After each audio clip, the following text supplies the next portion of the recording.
बच्चों बढ़िया question solve करते हैं और आसानी से सॉल्व करते हैं। आसानी से सॉल्व करेंगे तभी बेस्ट लर्निंग होगी।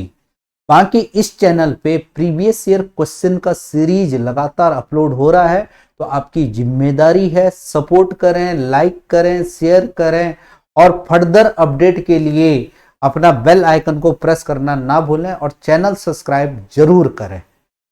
देखिए बढ़िया क्वेश्चन मैंने क्यों बोला, क्योंकि प्रीवियस ईयर क्वेश्चन है 8 अप्रैल शिफ्ट सेकंड में ये पूछा गया था।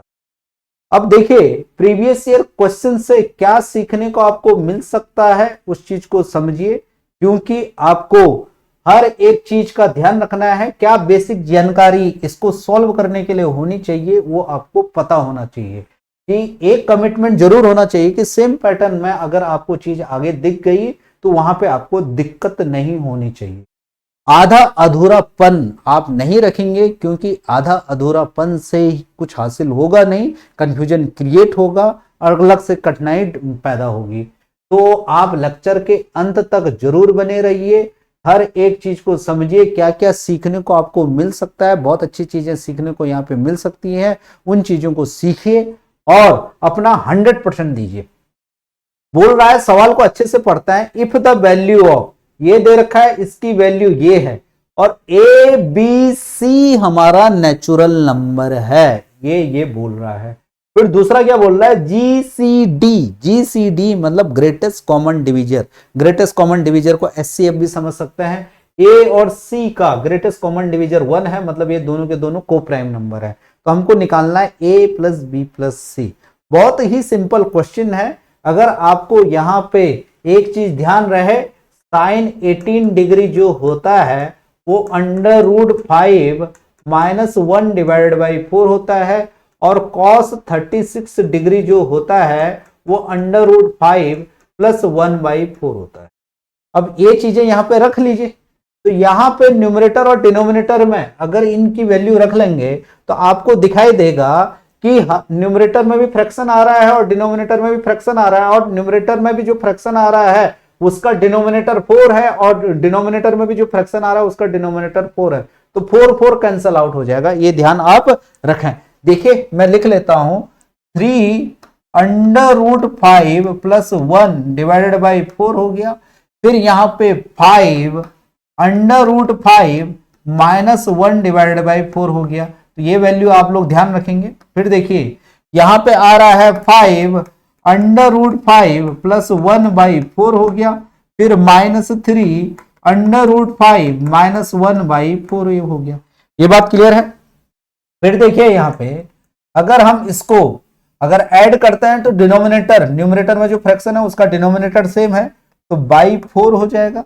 तो /4 हो जाएगा, इसको यहां लिख लेते हैं, /4 हो जाएगा। और ऊपर हमारे पास क्या हो जाएगा, 3 टाइम्स ऑफ √5 + 1 हो गया, प्लस 5 टाइम्स ऑफ √5 - 1 हो गया। और नीचे वाला जो डिनोमिनेटर आएगा उसको क्या कर दे, वो भी फ्रैक्शन में है, तो ये क्या हो जाएगा आपका रेसिप्रोकल हो जाएगा। तो ये हो जाएगा 4 डिवाइडेड बाई, और यहाँ पे न्यूमरेटर आपस में सब्ट्रैक्ट हो जाएंगे क्योंकि डिनोमिनेटर फ्रैक्शन का जो यहाँ पे डिनोमिनेटर का फ्रैक्शन है उसका डिनोमिनेटर सेम है। ये चीज ध्यान रखें। तो 5 √5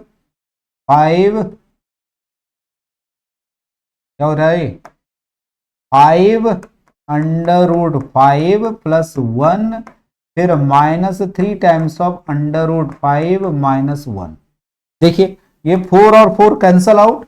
अब देखिए अगर आप देखेंगे यहाँ पे तो 3 √5 और 5 √5 है, तो ये चीज हमारे पास क्या हो जाती है, ये चीज हो जाएगी हमारे पास, फर्दर हम कलर चेंज कर देते हैं, तो ये चीज हमारे पास हो जाएगी 8 √5।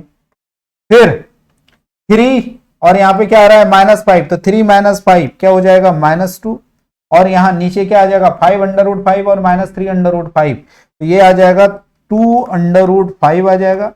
फिर 5 और यहाँ पे माइनस प्लस हो जाएगा, तो 5 + 3 8 हो जाएगा।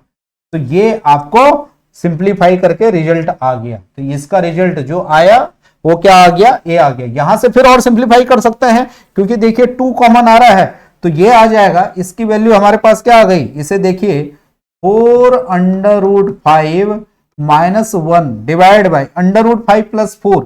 तो √5 से बड़ा नंबर 4 है तो 4 को पहले लिख लीजिए क्योंकि रैशनलाइजेशन करने में आसानी रहेगा, और प्लस √5। ये बात क्लियर है।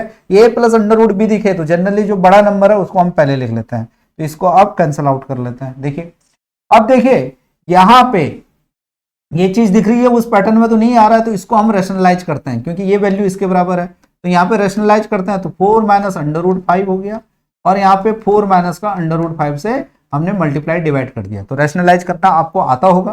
फिर देखिए यहाँ पे नीचे a प्लस बी और a माइनस बी दिख रहा है, तो ये आ जाएगा a square minus B square, तो a स्क्वायर हो गया 16 और माइनस बी स्क्वायर, तो b स्क्वायर क्या हो गया √5 का स्क्वायर 5 हो गया। फिर यहाँ पे मल्टीप्लाई कीजिए तो 4 √5 4 से मल्टीप्लाई होगा तो ये हो जाएगा 16 √5। फिर देखिए 4 √5 किससे होगा, माइनस √5 से होगा, तो कितना हो जाएगा 4 √5 और ये √5 कितना हो जाएगा 5, और प्लस माइनस माइनस, तो माइनस क्या हो जाएगा 4 √5 4 × 5 मतलब -20 हो गया। फिर -1 4 से होगा तो माइनस प्लस माइनस होगा तो -4 हो गया, और -1 √5 से होगा तो प्लस √5 होगा। ये बात क्लियर है।